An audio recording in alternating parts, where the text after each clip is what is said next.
नमस्कार दोस्तों, मैं हूं पंडित ठकुरेश पचौरी और YouTube पे आप अपना ये चैनल देख रहे हैं मित्रों, एस्ट्रोलॉजर ठकुरेश पचौरी।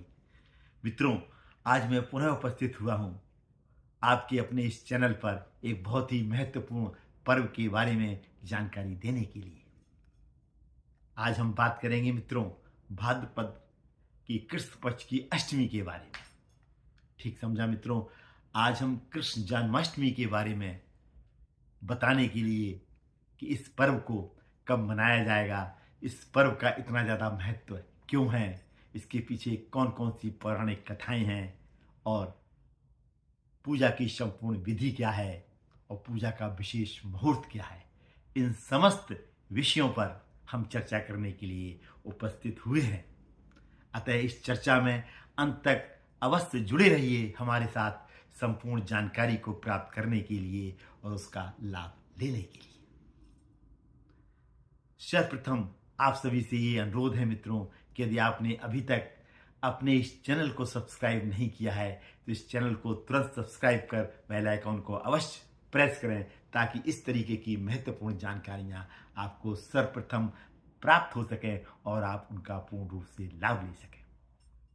मित्रों, इस वर्ष जो कृष्ण जन्माष्टमी का महान पावन पर्व है वो 26 अगस्त 2024 दिन सोमवार को मनाया जाएगा मित्रों।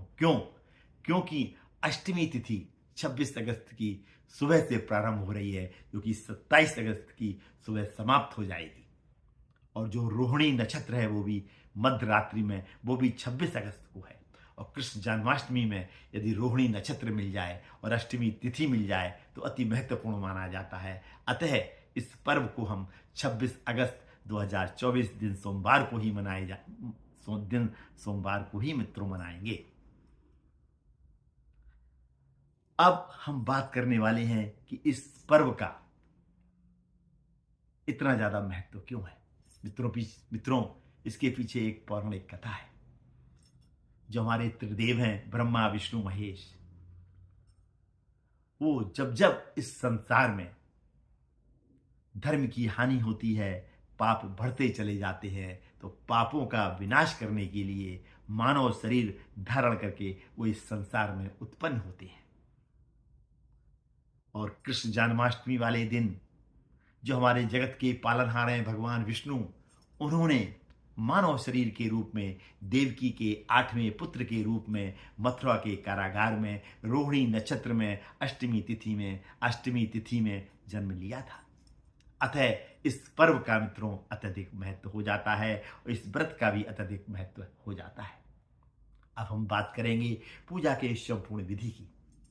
सुबह उठिए मित्रों, स्नान ध्यान करिए, स्वच्छ वस्त्र धारण करिए, संकल्प लेके हमारी ऐसी माताएं और बहनें जिनको संतान में बाधाएं उत्पन्न हो रही हैं, जिनको संतान की प्राप्ति नहीं हो रही है, उस संकल्प लेके संतान प्राप्ति हेतु इस व्रत को रखें। और हमारी ऐसी बहनें जिनके विवाह में बाधाएं आ रही हैं, जिनका विवाह संपन्न नहीं हो पा रहा है, वो संकल्प लेके मनोवांछित वर की प्राप्ति के लिए इस व्रत को रखें। और हमारे ऐसे भाई, ऐसे हमारे मित्र जिनके यहाँ सुख और शांति और समृद्धि का वास नहीं है, वो संकल्प लेके इस व्रत को सुख शांति और समृद्धि के लिए रखें।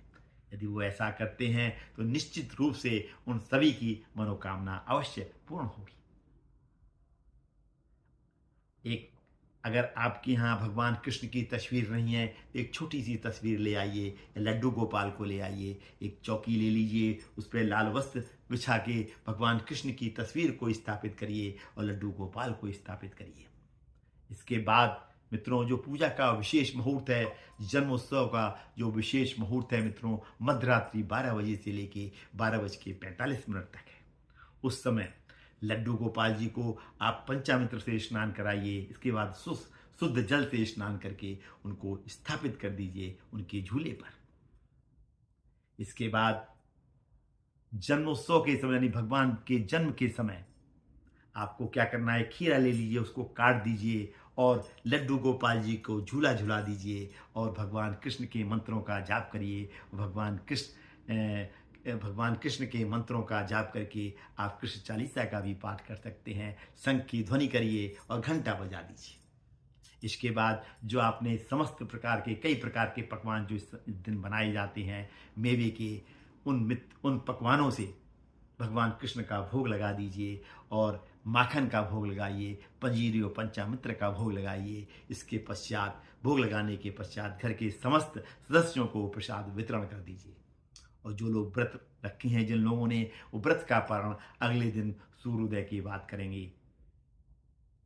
अब हम बात करने वाले हैं कुछ ऐसे विशेष उपायों की जो इस दिन यदि किए जाएं तो उनका विशेष रूप से फल प्राप्त होता है। जैसा कि मैंने पहले बोला था कि ऐसी हमारी माताएं और बहनें जिनको संतान प्राप्ति में बाधा हो रही है, उनको इस दिन क्या करना है, व्रत तो वो रखें संकल्प लेके, और एक उपाय भी अवश्य करें। क्या करना है, एक बांसुरी ले लें, उस बांसुरी में चीनी भर लें, पीस के बुरादे के रूप में चीनी का बुरादा बना लें, उसको भर दें। उनके समस्त छेद जो बांसुरी की हैं उनको sellotape, white sellotape से बंद कर दें। भगवान कृष्ण के मंदिर में चली जाएं इसी तिथि वाले दिन, कृष्ण जन्माष्टमी वाले दिन, और एक भोजपत्र लें, उस रंग का चंदन लें, उस पर थोड़ा सा गंगा जल मिला के स्याही बना लें और अनार की कलम से उस भोजपत्र पर लिख दें कि हमें शीघ्र ही संतान की प्राप्ति कराएं। उसको फोल्ड करके उस पर कलावा बांध दें और बांसुरी के साथ उस भोजपत्र को भी भगवान कृष्ण को समर्पित कर दें, भोग लगाएं, प्रार्थना करें और चली आएं। निश्चित रूप से यदि वो व्रत रखती हैं और इस उपाय को करती हैं तो अगली जन्माष्टमी आने तक उनके यहाँ भी किलकारियाँ गूंजेंगी, ऐसा मेरा विश्वास है मित्रों। कैसा लगा मित्रों आपको ये मेरा एपिसोड? यदि अच्छा लगा तो कमेंट बॉक्स में ओम क्लीं कृष्णाय नमः अवश्य लिखें और इस चर्चा को ज़्यादा से ज़्यादा शेयर करें ताकि आपके अन्य मित्र और रिश्तेदार भी इस जानकारी का ज्ञान प्राप्त कर सकें और इसका लाभ ले सकें। अत्यंत प्रसन्नता होगी मुझको। आज मैं अपनी वाणी को इस भावना के साथ में विराम देता हूँ कि आप सभी पर भगवान कृष्ण की कृपा बनी रहे और आपकी जो मनोकामना है वो अवश्य पूर्ण हो। पुनः मुलाकात होगी किसी ऐसी ही विशेष जानकारी के साथ में। तब तक अपना ये चैनल देखते रहिए और इस तरीके की जानकारियाँ प्राप्त कर उनका घर बैठे लाभ लेते रहिए। धन्यवाद मित्रों, मुझसे जुड़े रहने के लिए अंत तक, और मेरा ये वीडियो पूर्ण रूप से देखने के लिए आप सभी को बहुत बहुत धन्यवाद। बोलो श्री कृष्ण भगवान की जय।